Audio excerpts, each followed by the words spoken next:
What is up, and welcome into the Easy Smoke and the GM podcast. I'm your host, Ezra McCann, and I'm joined, as always, by my outstanding co-host. He's a Chicago Public League legend. He's a Simeon legend. He's a Grambling State legend. He played second base for the Tigers back in the day. He was all swag. He's none other than Brandon Williams, a.k.a. Coach Smoke. We've got an NFL draft analyst, enthusiast, expert. You can catch him everywhere. What else? What else? Please. Just give your own introduction. He is Glenn Morgan, our GM. Gentlemen, what's going on? How you guys doing, man? How was your holiday? GM, you muted. But mine just ended great. You could have added fantasy football Yeah, champion. yeah, you Champion, got that's right. hey, You did. You hey, just let's won a go. championship Mine, as we record right here. Congratulations. Yes, sir. Congratulations. Bankroll gets a little fatter. That's very nice. Good for you. Good for You know, you.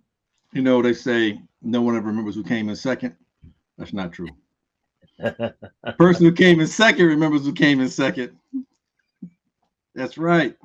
What's your you get a good nice little winnings there for second place, right? Yeah, it's In not our the league that league. we're in. Yeah, in our Oh, so league this is we do. different league. Okay. That's a Yeah, different league, but this different is more money league. So hey, Okay. Yeah, bring it on, man. Yeah. Meanwhile, I finished out of the playoffs, so we're not gonna talk about that. But we all remember what year did I win? 2 Was that years 2 ago. years ago? Yeah, Yeah. yeah. My great championship 2 years ago. Ah. What are we gonna talk about, man? What is going on I in think the our world of fantasy sports? teams are a lot more interesting to talk about than our local teams. Man, I think the way I GM'd my fantasy team, I could help Ryan Poles out. man, I tell you what, man. I went after the draft, I had a D grade. And Those here guys. I am. I went into the playoffs on a 3-game losing streak Wow. Okay. and win it all. I'm telling you, I can help him out. I mean, we had the answers last year had he listened to us all, but he didn't, Yeah, you know. yeah. Bro, seriously. And now look where we are, you know. Well, Back to him needing our help, but wait, he ain't gonna he take it. might be out of a job after I don't this. know. Albert Breer saying it's possibly he got an extension that don't nobody know about. Oh, really? That is this. Oh my, That's so Bears. that's so Yeah. bad. Yeah, You they know said what? Albert Breer reported today saying that George McCaskey let it be known that Ryan Poles is the guy and he will be leading the charge on hiring the next coach. Oh my Albert God. Breer said that today. And then he also said that he said he has an extension or expect an Or expect the extension work to for come. Ryan Poles to come. Well, they're not going to remember. Didn't they extended Pace and Nagy without a big Anybody know? announcement or anything? Yep. Wow, that's so Bears. I mean, but hell, as much shit as we give Pace and Nagy, they had 2 playoff appearances. They did. Dude, They did. They had a 12. They had a 12-4 season. They had 12 seasons. Nagy had 2 8-8 seasons. Yeah. Like yeah, dude. I think we said it last week. them getting the extension ain't as crazy if you looking at what this dude about to get. This The dude, 2 he's won. longest losing streaks in franchise history has Post come under has his two belt wins in the division. in 3 years. That's crazy. That's insane. I don't believe you. That can't be true. Yes, I they mean, we can. 0 for this year. We won 1 last year, right? 1. No, But he talking about the extension. No. He talking about the wins in the Oh, you division. about the wins?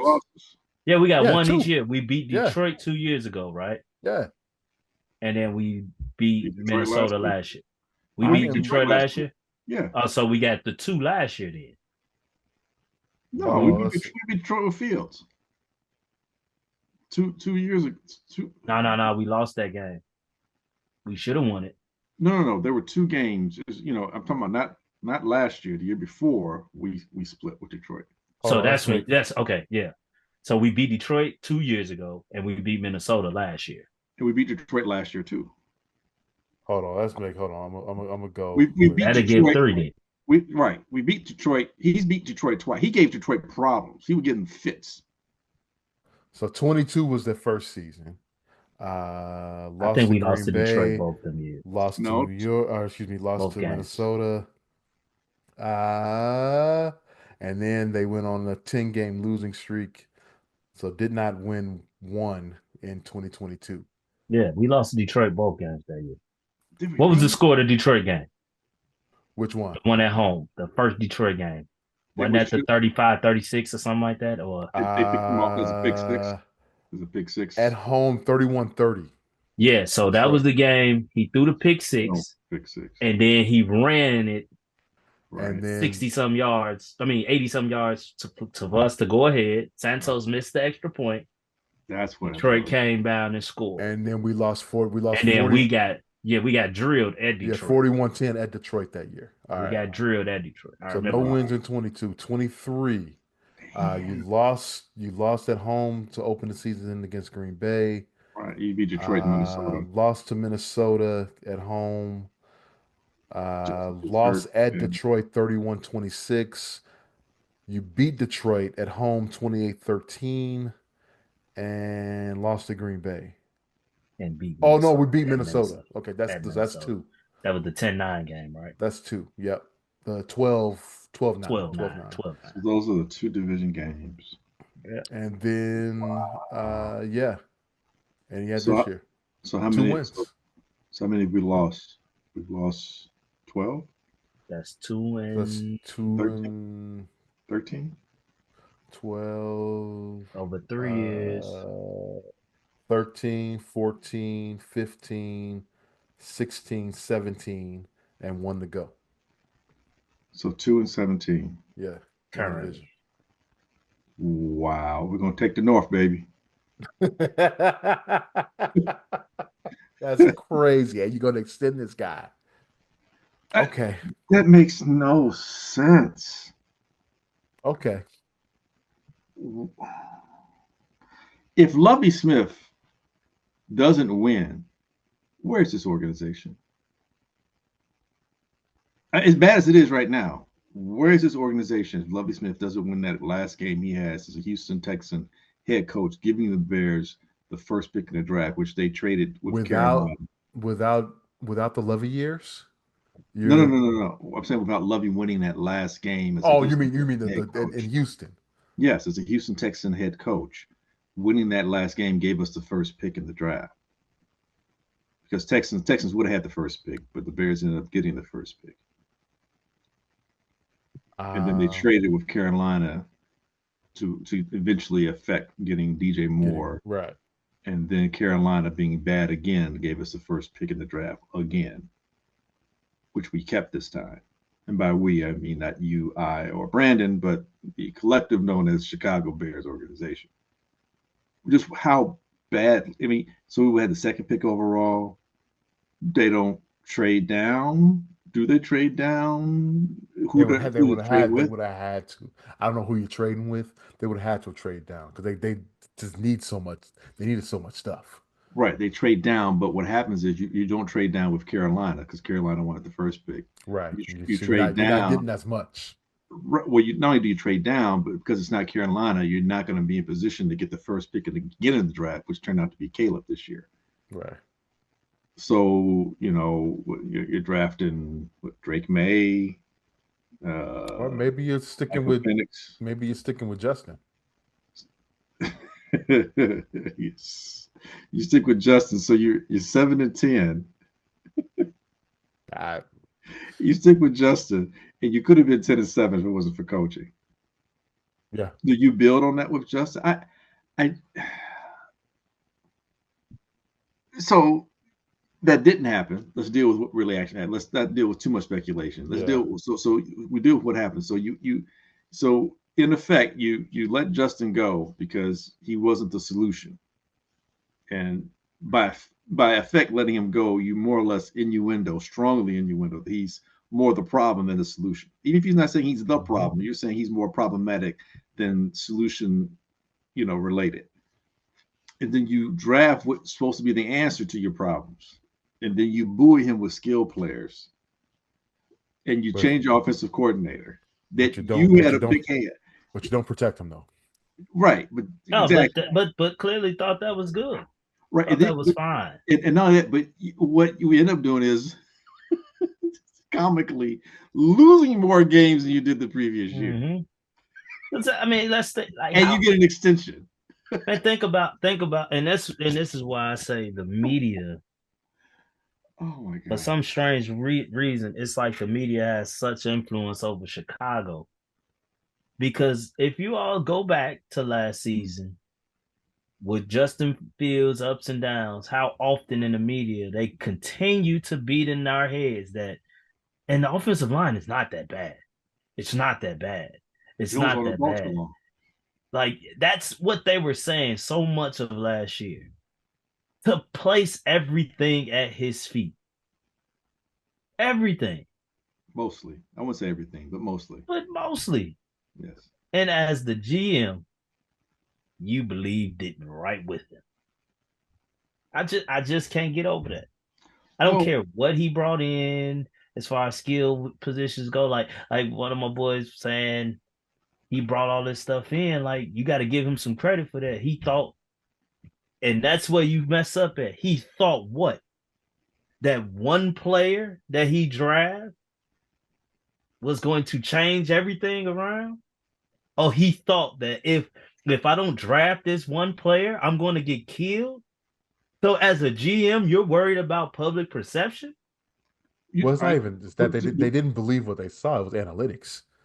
Yeah, PFF had the Bears' offensive line rated like in the top half of the league. I think they were. Let me see. Insane. Coming into this season, they were ranked 11th. But here's the thing, guys. Everybody's points. I get everything that you guys are saying.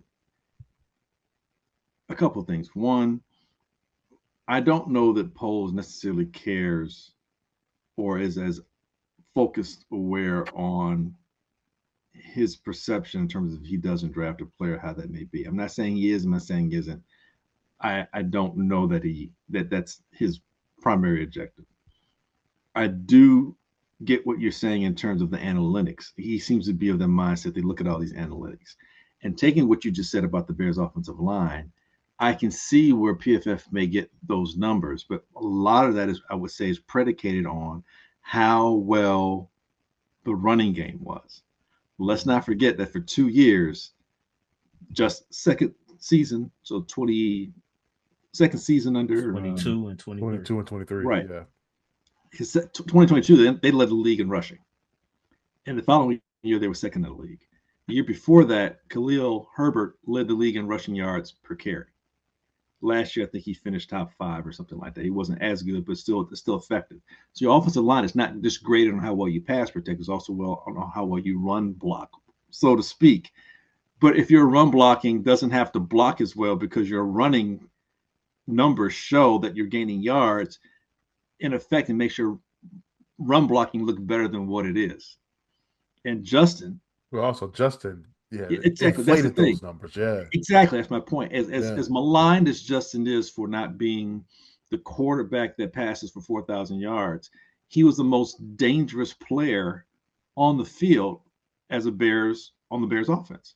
Hands down, the most dangerous player. He put everybody on their heels. He inflated a lot of those numbers. He made the line look better in run blocking or run production, if not blocking per se, than what it really was. And so when you are invested in analytics as much as these younger GMs seem to be, to your point, Brandon, Poles is probably believing in that. So when you ask the question, so what makes you think that? Well, because you're seeing these numbers, not so much what the media is saying, but what the analytical people are saying. So those statistical markers are making you believe something. It's a false positive, I guess is what I'm getting at. Yeah. And so you think, well, hey, and the crazy thing is that even with that, the Bears come right back this year, and you don't build off of your running. You go in automatically saying, let's pass the ball. Let's show how that you you add, now you got DeAndre Swift partly to help your passing, to help Right, your because change. he's more of a pass catching. Well, he's versatile. He's a receiving back with the ability to run the ball well once he has the ball in his hands. But you keep Khalil Herbert and you have Roshan Johnson to help with the pound and ground part of your offense. And Khalil gives you more burst than Roshan. Schematically, if you're making a video game, you look at the attributes, that's what they're telling you. But then the Bears don't play the players. They don't scheme for the players based on what they do well. So you've got Swift running in between tackles. You got Roshan sitting on the bench instead of being the goal line guy. And you get Khalil Herbert to be the goal line guy. We should be between the 20s guy. So you're not even doing what you now. If that's a miscommunication between the GM and the players that he's getting and the coaching staff, then that's still on polls. And then the most damning thing, what came out recently, was in terms of polls saying these problems go back to before the season began. Like, Wait, he said that?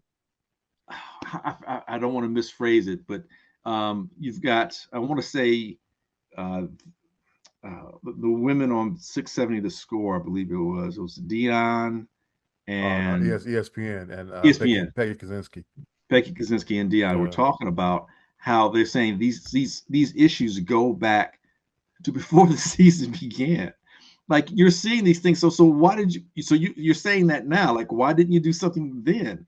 And this goes back to before you saw Hard Knocks. So in Hard Knocks, you guys are purposely putting stuff out there to make it seem like you are what you really aren't. It's so dysfunctional. The fact that you're telling me that there's talks, even considerations of an extension, is mind-numbing. It's purely asinine. And at this point, actually beyond this point, this just re-emphasizes the point, the Bears get exactly what they deserve. They get exactly what they deserve. I have zero empathy for this organization when it comes to, oh, this guy's hurt or that guy hurt, or, this missed opportunity. No, you set yourself up to have all these situations happen. And bad organizations find ways to make winning situations not work for them. And you had a winning hand, and right now you had a poker hand, which was a straight flush, and yet somehow you gave away two of your cards and ended up with a straight, and you lost the person who had a full house. I mean, I don't know if you know poker references, but my point is that you basically had a winning hand and you didn't even maximize it, or you cashed in your chips way ahead of time and you didn't get the full benefit of what you could have. It makes no sense. And when you watch, you got bluffed out of your hand. Bluffed. You watch what the Lions have done. They just showed a stat earlier. If anyone watched Monday Night Football game tonight between the Lions and the 49ers, they showed a stat where how bad the Lions were. They're less than 20% winning. Like I think like 18% of their games they were winning, and they were 2 and whatever. It was some kind of crazy bad numbers. And they showed a clip of the owner or the 1-5. 1-5. They showed a clip. 2022. Right, going into that season, but they hadn't won anything. I mean, they had a lot of losses. They were winning they had less than 20% of their wins, and then the GM/owner, family-run organization. I apologize, I don't remember the woman's name because she's last name was Ford something. Right, she took over from her mother basically, and she said, "No, I don't want to make a change for change's sake. I think we're the right people in place." And obviously, history shows that since then they've on like a 77% winning, including playoffs. But that's because you're taking the time to invest in players. And if you look what the Lions did, you look at how they drafted. They drafted on both the trenches, offensive and defensive lines. Then they started adding their skilled players. They got Goff at what seemed like not crazy, but it was a good deal for them in terms of you're not in a position to draft a quarterback, or they didn't see a quarterback in the draft that was going to necessarily push them over the head. But it was too early for them to even draft a quarterback like that because they didn't have everything else in place. And you look at what the Bears and you look at what the Packers have done over the last 30 years, and then you look what the Vikings have just recently done. Yeah, you got J.J. McCarthy, but in the offseason, who did you get? You got Sam Darnold. So even with JJ McCarthy there, you have a veteran in place We who can. kept Tyson Bagent. We kept a guy who played four NFL games. You get Sam Darnold. Like Sam Darnold may not have been the winningest quarterback, but several things happen when you get a guy like Sam Darnold. A, he's a guy that's played a lot of NFL games. B, he can take a lot of the hits or some of the things that you don't want your young quarterback to have to take and to endure. On top of that, he's someone who can help your quarterback learn what it means to be an NFL quarterback because he has been in the league. The other thing, and this is the thing to me that made the most sense, you get a guy that already understands the concepts because they all come from that Daddy Shanahan tree. Whether it's McVay, Shanahan, LaFleur, all those guys come from Mike Shanahan. I call him Daddy Shanahan. They all come. So conceptually, he hit the ground running. And then when they got Jones and running back, I'm talking about the Vikings, when they got Jones and running back from Green Bay, again, conceptually, he hit the ground. When mute. You're on mute, Glenn. My fault. My fault. You do things to fortify what you have, and you set yourself in place to deal with the attrition of the NFL because that's invariably going to happen. And then you have a situation where people, not just the players, not just the coaches, not just the administration, but all three aspects are on the same wavelength. Even if you're on different pages in the same book, you're in the same book, you're on the same wavelength. You all are understanding the same message and it's being reinforced. What here, in a sense, of Chicago, has there been any kind of continuity or consistency? There's been none. The most of what we saw was on the defensive side. And that was by quote unquote keeping Eberflus and keeping the quote unquote defense in place. Okay. What else you got? Because, and even with that, this is where the GM fails. Did you fortify areas that you needed to, and did you improve in areas where you needed to?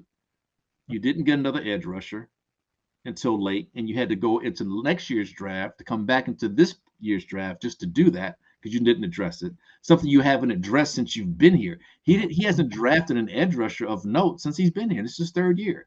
He's not drafted, and talk about Poles, hasn't drafted a 3 technique to make that defense run since he's been here. He traded for Montez Sweat. Well, great move. He did draft Dexter. And, that was he's not a 3 technique. I understand that, but I'm saying he drafted inside. He drafted interior defensive line. That's why I was specific in saying he didn't draft a 3 technique, which with this defense, you talk to anybody that played under Lovey, anybody that played under what's the guy? Tony Dungy. Marinelli, Tony Dungy, that whole tree, that whole Tampa Bay defense 4-3 scheme, your 3 technique is key, if not vital, to making the engine of that defense really purr and run and hum. Because when you have that, you don't have to rush 5 or 6. You can just rush the 4, and then your other guys can play, zones or whatever you need. You match up whatever it is. I mean, their thought, and I'm not too mad at that. You can turn a guy into a good 3 technique. Right. My point was, he didn't do anything to fortify those areas. He looked at Dexter and said, "Okay, this is a guy that has some size. We can line him up, on the inside eye of the guard. We can get him there." So he did use some draft capital. Just playing devil's advocate. Sure. Maybe he wasn't a prototypical 3 technique, but he drafted some interior guys there. Sure, but my point is, what else are you doing? But that's yeah. You didn't draft. You didn't go get the edge rusher, as you said. The guy you did get was a guy that Seattle was happy to let go. Well, you traded. You went into next year's draft to get a guy to help you out. And again, both guys they got at the edge, they aren't necessarily considered 4 down or 3 down linebacker or edge rushers. They're more situational edge rushers. Yeah. Like if you're in 3rd and long, that's where you really benefit from having them. And the other guy's developmental and Booker, because he's a rookie and he's a 4th round, 5th round pick. Yeah. Yeah. So he's developmental. At that point, you had to trade back into the draft to get him after drafting a punter. But you draft a punter. That's kind of what I'm saying. It's like shout out to Torrey Taylor, my guy, MVP. it's like what are you doing here? You finally draft a receiver of significance, and that's great. And you draft a quarterback, okay. But in the 3 years you've been here, outside of Darnell Wright, what offensive lineman have you taken in the top 2 rounds? None. And that's an area that's it's been a It's huge been a problem. yes, Been a problem. it's been a It ain't problem. just spur up out of nowhere. That's been a problem. And then you keep coaches in place that haven't necessarily shown that they're making these players, they're developing these players. Right.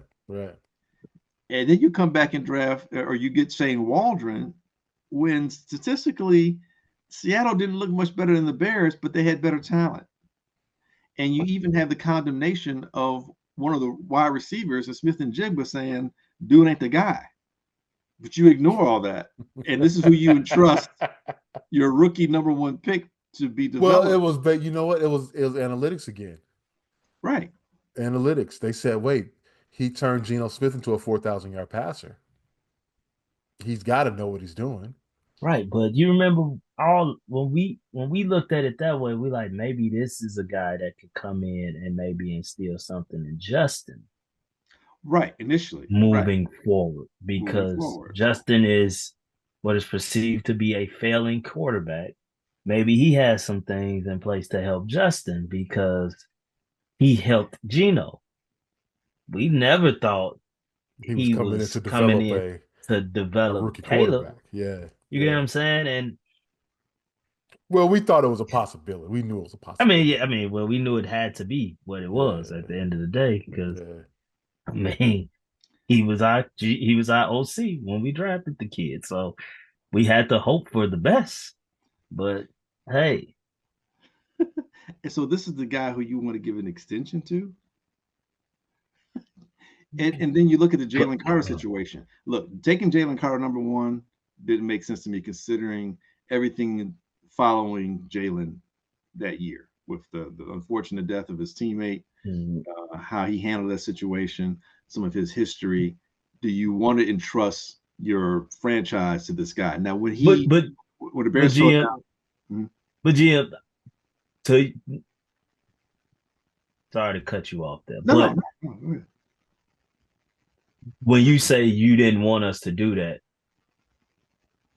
let's speak to the truth of that. It wasn't that you didn't think he couldn't produce. It was because of the lack of leadership and structure within our building. Right. I just want you to highlight that point. It wasn't. It was more about us. It was about us than him. And the inability to be stable for him is why you didn't want us to drive. That's all I wanted. No doubt. I was getting it. I was just I was sitting at the context. Yeah. We don't have the leadership. We don't have the leadership in the locker room, and really is an indictment on your head coach because we don't have the coach in place that can, handle this and keep a guy like that in check. Basically, that's what you were saying when you let him go, when he was clearly should have been the pick at what did we trade at 9? 9. Yeah, that's what I'm saying. I'm like at 9.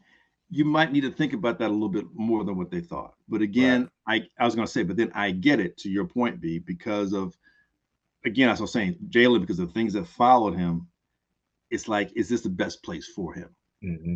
Now, human to human, I'm glad he didn't come here. Human to human, I'm glad he went to Philadelphia because they were structurally in place. A lot of his teammates, former, and guys that came out with him in the draft, along with the veteran leadership on that team, that was a good place for him to be and to develop. And he's having a great year this year. So, kudos. My problem, and guess what I'm trying to get at is that you look at other organizations and the way they do things, they build on what they set up. And then they draft soundly. I don't see where we've drafted soundly. I see where we've drafted. We're reaching when we don't have to reach, and then we're getting players that there are other players we could have taken who were, if you look at them playing, were better, but yet we're taking other players. Like you take Amangaji, around where you take him, there wasn't a better offensive lineman that you could have taken at that point, a more proven offensive lineman? Clearly, you had to get the Ivy League guy. Right. And then you take a punter. I said it and I'll say it again and I'll keep saying it. Poles' hubris has cost this organization. And the fact that the organization doesn't recognize that because they like him as a person. The McCaskies, I see the problem. You asked earlier as a couple of months ago, the McCaskies seem to be doing everything they can to possibly help this organization win. Like they're spending money on players. They go out and get the firms to try and find the right, to research and find the right people to put in position Right. to make plays. They know they're not football people. Right. They don't have the acumen. Yes, to select football, to run a football team. So they spend the money to let other people, football experts, do that. Sure, and they stay out of the way during the regular season. They do all those things. The problem, however, is we think the problem, however, is they continue to make decisions on who they keep or select or hire.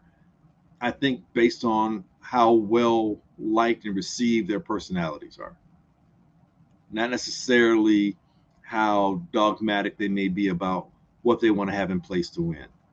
They have a lot of nice people. Yeah. Lovie Smith was a nice guy. Mm-hmm. And Lovie Smith won, don't get me wrong, but Lovie was a nice guy. Poles seems like a very nice, respectable dude. Think about, I always think back to Ditka. And I think when they let go of Ditka, and you can and look at everyone that they've hired since then, they don't want a personality confrontation like him in the building again. They don't want confrontation. That's what it seems like to me. Yes, and Ditka, right or wrong, would speak his mind. Yeah, and that's something that bluster, that abrasiveness, is something that tends to just be countermanding to their personalities as owners. And subsequently, any fortune the Bears have had has been luck, really, almost inconsequential in terms of the effort they've put into getting somebody. Well, they haven't had any fortune. They have. Lovie Smith, he was the fourth or fifth hire. He wasn't their first pick. And I know we romanticized those years, mm-hmm. but I'm not romanticizing anything. We only made the playoffs 3 times under Lovie. I'm not romanticizing. And again, when you're the shortest, tallest person, you got to take. For us, it's like those are winning. When have we had 3 winning seasons in a 7-year span since then?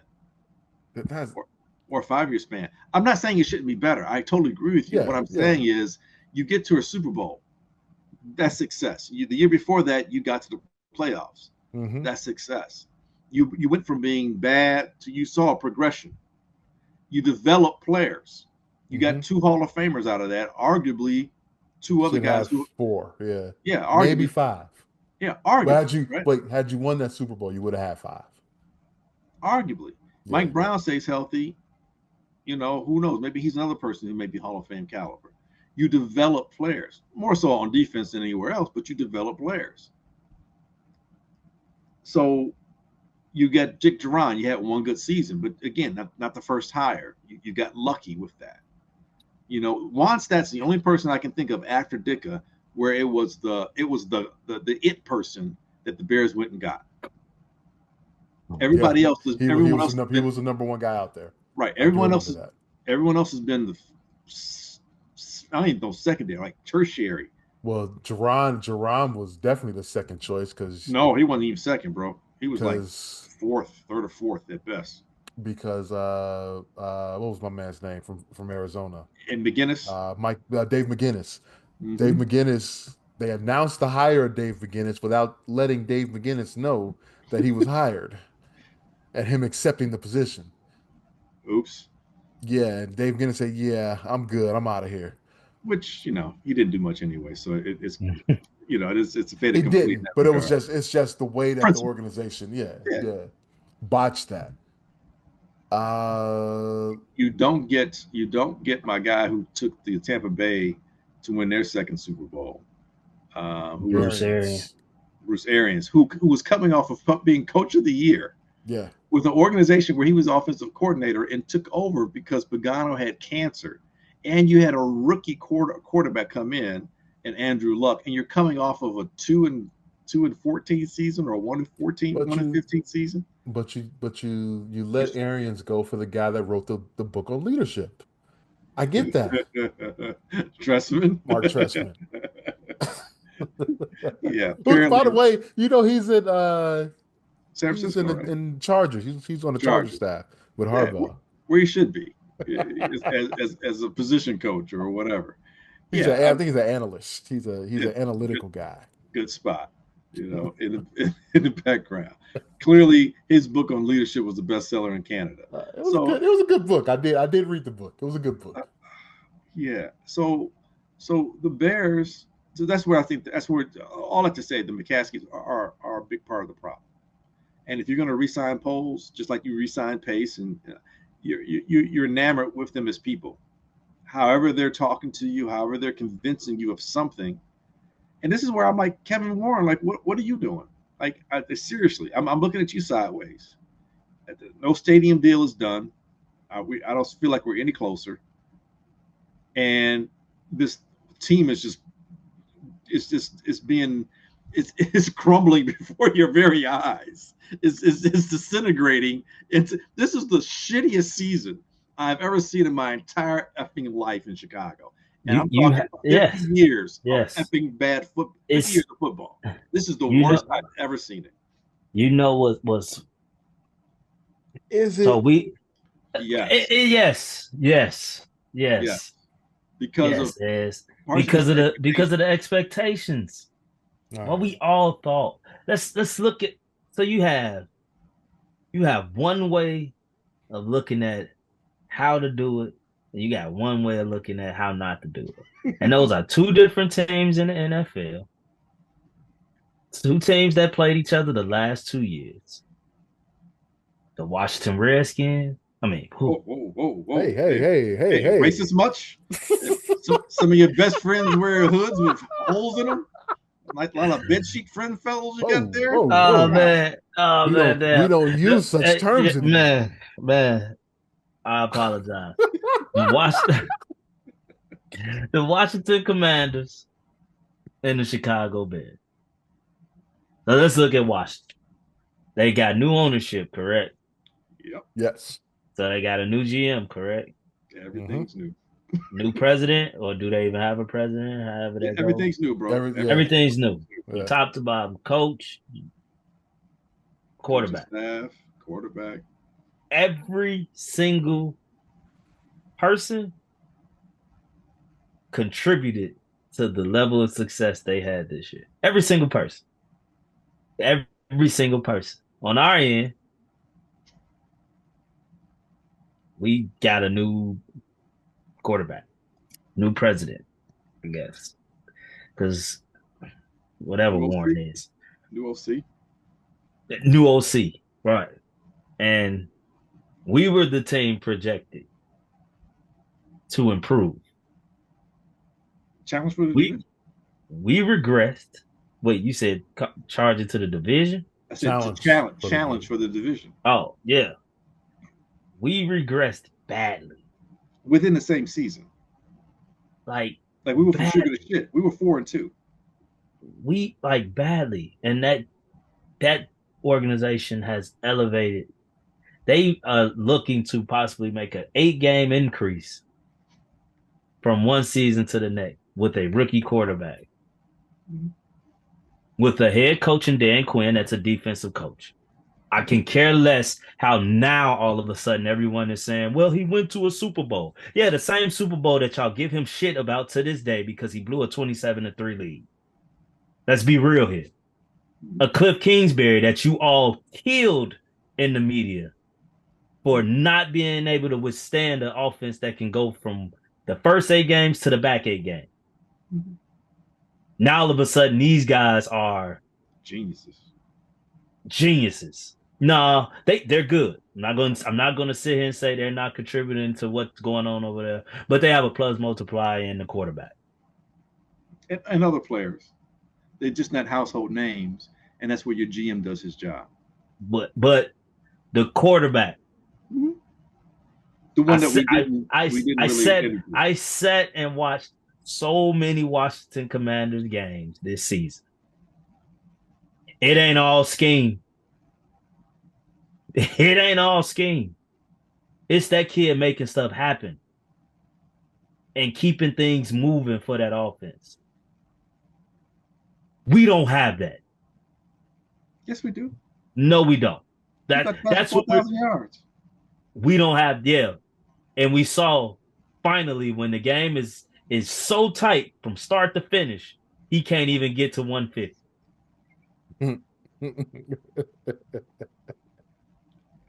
Oh man. Like, just being honest here. We've been talking about it week after week. Like, why is it that when the game seems to be out of reach, that's when he play his best ball? Then here we have Thursday. It's 6-3 all game long, and the kid couldn't do anything. He threw a touchdown pass. Offensive lineman held. That should have been a score. If it was a fifth, we'd all be drunk, right? That's what they say, right? I can care less about what ifs. I care less. I mean, that don't mean nothing. Hey, it happens. It happens. So what are you saying? Are you saying Caleb is part of the problem? Yes. Yes. He's not the sole problem. No, but he's clearly part of the problem. Yeah, So- he's not the only problem, but As a he's rookie, part though, of the problem. as a rookie, though, how much of him being a part of a problem is the problem? Does that question make any sense? I mean, like, how much is there a reflection of his environment? I mean, we regressed. So so I guess let me rephrase the question. What could he have done better so that he faster. So not hold on to the ball as long. I mean, be more accurate. Yeah, downfield. A lot of things. There are things within his purview that he could have done that would have made this, even in a losing season, a better even though we hate the term, be the generational guy they told us you were. Yeah. He didn't look generational at all. Simple. Be the generational guy they told us you were. Because coming in, coaching was not a factor for the masses. Few people here and there spoke on Waldron, but everybody glossed over it.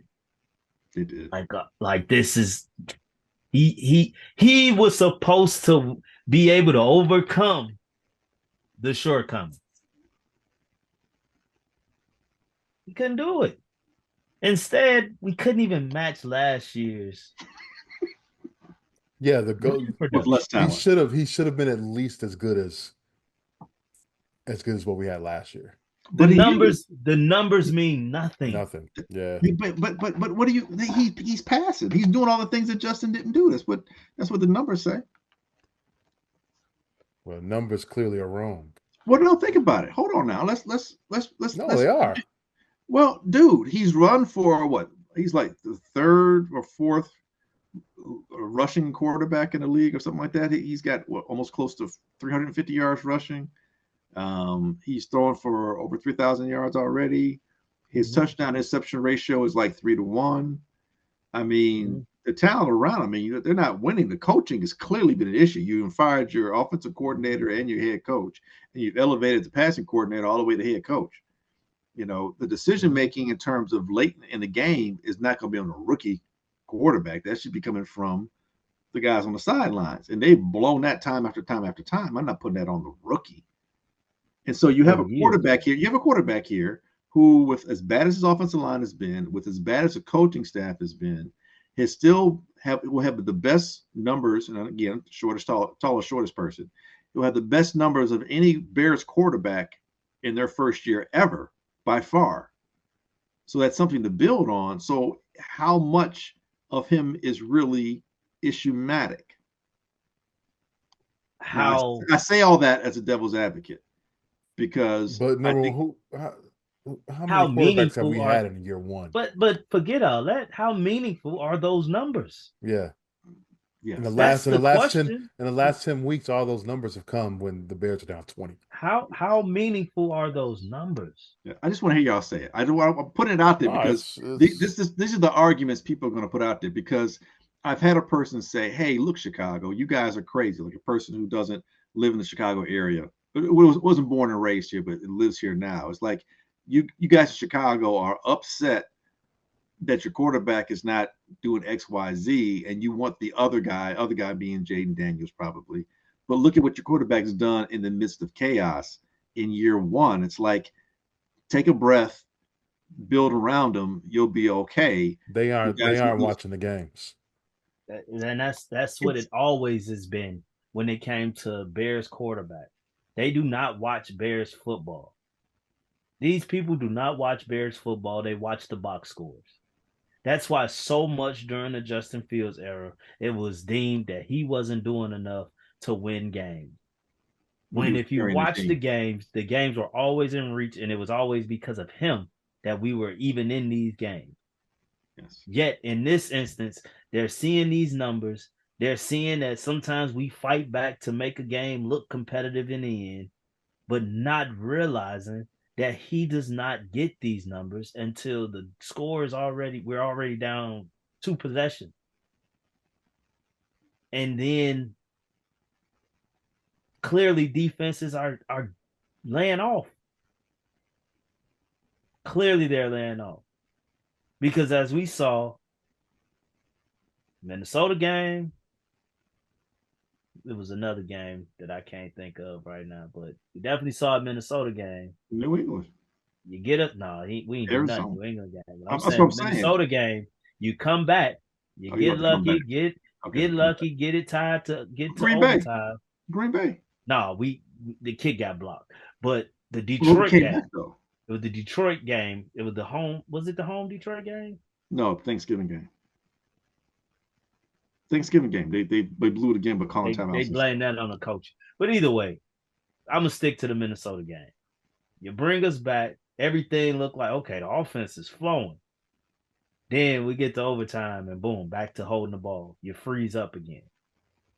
Like I I've said this to many people that continue to, main thing they like to say is you wasn't rocking with Caleb in the first place. You were just a Fields guy. I'm a Bears fan at the end of the day. I don't want this kid to fail.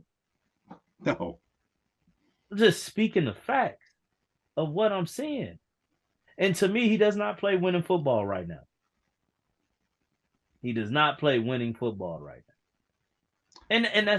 And he could hopefully get there. But to me, right now, he doesn't play winning football. to Somebody your might ask, what does that mean? How about we stop trailing so much? Because you haven't shown to finish a game. Granted, some has been not your fault. Some has been your fault. But to your point, and I agree with you. I don't know if anybody on this team or in this organization knows what winning football even looks like. Who in this organization, in a managerial, coaching, or player accountability position, i.e., quarterback or your team leaders, have actually won? Jalen Johnson is so upset that he's like, I'm so tired of fucking losing. I can't. Damn, I that's can't win. true. They don't know what that looks like. Caleb didn't even know what it looks like coming from college because he didn't win anything in college. The Red River rivalry is probably the biggest game he's won. That's so true. And he wasn't even playing for it because he wasn't a starter. So the team had to react differently mid-game with somebody they prepared for Rattler. They weren't prepared for what Caleb could do. And Caleb, Um, he took that game over. That's the biggest game he's won. TJ Edwards played in the Super Bowl. TJ Edwards. So you got one player who knows. And guess what? He's probably the best player on defense consistently. I'm not saying Um, he's the most talented, but consistently he very rarely is he not doing his job. He's making plays damn near every game. that's it. Yes. That's the problem. That's part of the problem right there. You don't have anyone that knows what winning is like on the professional level. Especially in the key decision making position on the field, be it your center, be it your inside linebacker, middle linebacker if you run a 4-3, be it your safety, be No it your one. quarterback, your head coach. Look, No now one. making me really look at the fact that The GM is supposed to be that guy because he came from Kansas Because he City came from, but he was young though. and he wasn't a GM. Yeah. He was, he was the guy next to the guy next to the guy. yeah, that makes you wonder. Like when it comes to the coaching search, That's why everything needs to be completely eradicated. Because how do we know? I don't trust him to make a good decision. He hasn't made a good coaching decision yet. Yet. So you entrust him to make one now? He learned from his mistakes? Okay. So, like, was it really a hard decision to draft Caleb? No, it's kind of a layup. Layup, told yeah. you he hasn't. If Ben made Johnson, any hard if you get Ben Johnson, is it because you did an exhaustive coaching search and you found the right guy? It's kind of a layup if Ben comes here because he's considered, The guy. hands-on. He's the The top guy. guy. You Yeah. heard it all this whole Monday Night Football this past game against the Lions and the 49ers. That's all they kept talking about. He's going to be the guy. He's the guy. He can go anywhere he wants to. He could have gone where he wanted to last year. Now he's really going to be the guy. He's the guy. He's the guy. What is Ben Johnson like? Look at the offense. Look at the offense done the last 2 years. It was some Ben Johnson show. It was like his agent put all that stuff out there. He said, "Hey, can you guys on the broadcast booth talk about my guys to pump them up some more? I'll give you a cut, a finder's fee." They talked about Ben Johnson, and I'm not knocking him. I mean, it's fine. I get it, and I'm not pissed at Ben Johnson. Seems like he'd be a good hire for someplace. Is Trace Armstrong Ben Johnson's agent? No, because he'd been here already if he was. Damn, Glenn, I never thought about that, man. Man, that's spot on. I'm not saying. I'm just saying. You look at the Lions when they got Goff. He'd been to a Super Bowl. He'd been to several playoff games. He had an idea what winning football. You look at the head coach. He'd been with the Saints for a long time under Peyton. He knows what winning looks like. You look at Aaron Glenn. Even though he was drafted by the Jets, he played at a time when the Jets won and they were competitive. I forget where he went to after he left the Jets. You look at Antoine Randall was on the coaching staff. Threw the best touchdown pass in that Super Bowl. Yeah. For the Pittsburgh Steelers. Caleb won a Heisman. And he went in the Red River rivalry. Never won the Big 12. Couldn't beat Utah. And then college is college. Nobody cares about your winning in college. I understand. I'm just saying you can go back to that. And still, I mean, you could say the same thing about Jayden Daniels. He never won anything other than a Heisman. I get it. But his coach was in the Super Bowl. Well, as far as professionally speaking, yes. Wow. I think that wraps it up right there. That's damn. But we're going to give this guy an extension. Let's give this guy doesn't know what the hell he's doing. Ain't won shit. Hasn't, dude. He literally hasn't. Just in 3 years, how many games is there? They play 17 games now since he's been a general manager. So that's 51 games, right? He hasn't won. What's 1/3 of 51? What's 1/4 of 51? Like 12? I don't know. You asked me to do math, man. I'm not a Well, math guy. 12 times 4 is 48. So close enough, right? Okay.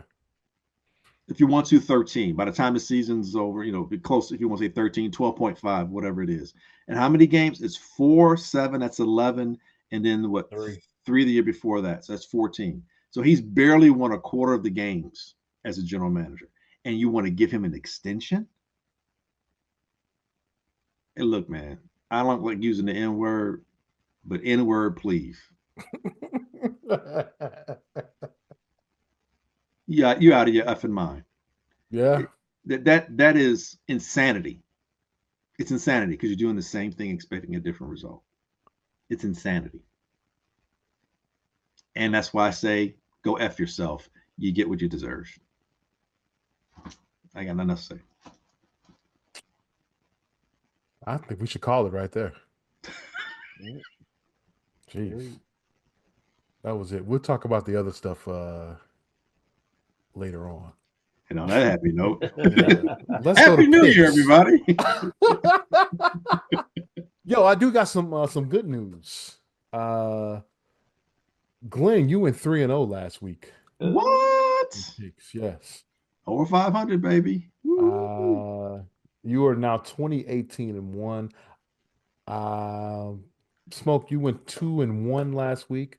Your only loss, I believe, was the Panthers. Mm-hmm. Um, So I'm willing to take that loss because Baker was my quarterback. He went crazy. what did he score for you in fantasy? 45. Wow. Wow. Good for you, man. So 2-1. You're now at 23-17-2. And guess what, gentlemen? I went 3-0 this week. Oh, Congratulations. damn it. I'm 25-14-3. I am in first place, ladies and Ain't gentlemen. that. Woo! So on that note, Glenn, Mm-hmm. you have the honors. Who you got? So it's overall record. It wasn't based on what you did last week. I can't go second. No. You still got some climbing to do. But you came back. I got to give it to you. Hey man, You're back in the running right now. roaring back.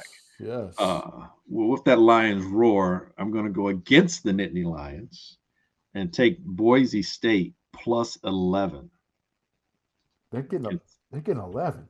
Yes, they are. I think Penn State will win, but I think 11 is a lot of points. I think Boise State's. See, no one watches Boise State and don't realize that Boise State really played Oregon really tough this year. I told you guys, I stayed up for that Yes. Oregon game. Yes. They should have won that football game. The ball bounced a little crazy at the end in that fourth quarter. They should have won that game though.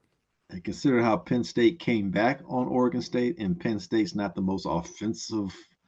They're really conservative offensively, and they stay. I think that Boise can do enough to stay in that game. I think and cover as 11 points. That being said, I don't think Arizona State, because they're missing the best receiver. I think Texas is going to use the Arizona State game as a tune-up for the winner between Oregon and Ohio State. So I'm going to take Texas minus 12.5. Okay. And I think Ohio State wins outright, and I'm going to take Ohio State minus 2.5. I think they'll win by 3 or more points. I think that's really close. I think the odds makers pretty much have that, but I think they'll beat Oregon this time. So I'm going all college, and I'm sticking with. I'm not taking the playoff games. I'm not taking any chumps. I'm taking the playoff people. I'm not taking the bowl. Bowl games are tricky, man, because you don't know who's playing, who plays a whole game, a half game. The bowl games are you can't. Yeah, it's a crapshoot. You might as well take over and unders when it comes to that. Yeah. So those are my 3 picks, though. I'm going to take Boise plus 11, Texas minus 12.5, and Ohio State minus 2.5. All right.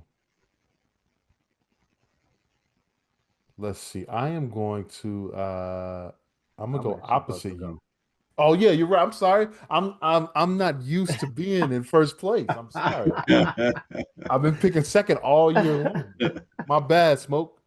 It's your show, man. Who you got? It's all good. This is crazy, but I'm gonna do it. I'm gonna take Baltimore minus 17.5. What? Cleveland. That is insane. Is Lamar been playing that game? Yeah. They got 17.5? They don't have the division. They can't lose. They didn't clinch the division. They don't have it sold up yet. Pittsburgh can still get the division. I guess. Wow. Okay. I guess so.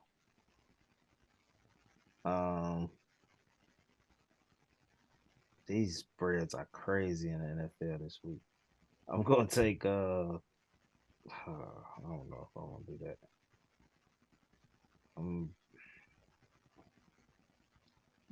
Take Green Bay minus 9. Ravens like to run up. They like to score some points. So I can see that. They do. That's why.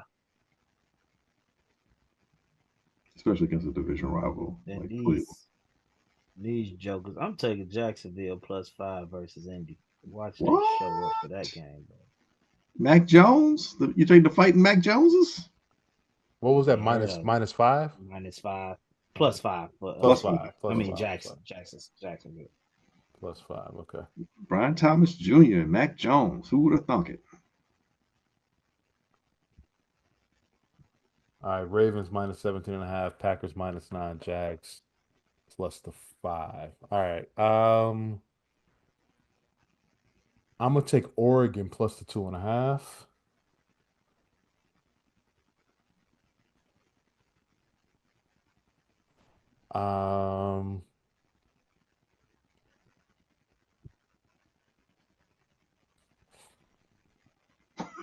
I know I shouldn't do this, but I'm gonna do it. I'm gonna take Notre Dame into basically a pick 'em. They are +1 over Georgia. Okay. And that coming up north. It's neutral site.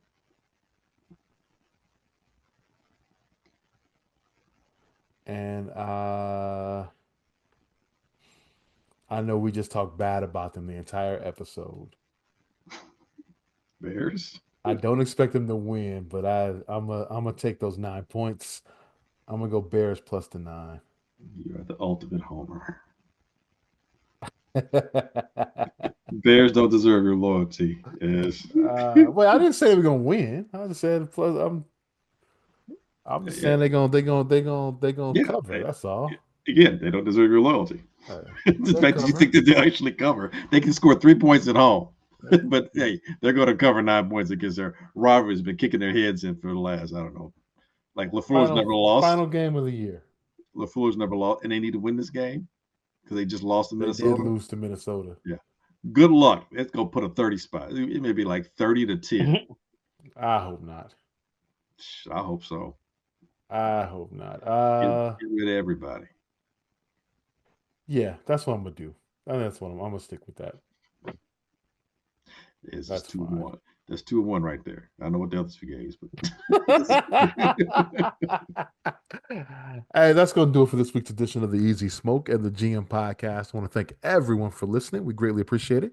You can catch our podcast on Apple Podcasts, Google, Spotify, iHeartRadio, Amazon, or wherever you find your favorite podcast. You can also catch us on our YouTube channel, hp53productions.com. Please go to our page on YouTube and like, subscribe, and all that stuff. Yeah, listen, share. Share it. Absolutely, man. We have been on point the last couple of years about what this organization should do. They haven't listened to us, and look where they're at. Yes, sir. You can also catch us at hp53productions.com. There you'll find a link to our podcast and the Super Duper podcast hosted by Rob Griggs. Yo, Glenn. Yep. Please take us out. Hey, shout out to everybody at HP3 Productions. Happy New Year. Happy New Year to everyone, all of our listeners and subscribers. Again, we appreciate you year in and year out, month in and month out. Stick with us. More to come. But like we always say here at Easy Smoking Agenda Podcast, we ain't saying we're right. We just know we ain't Chicago Bear wrong. Everybody be safe out there. Happy New Year. We'll catch you in 2025.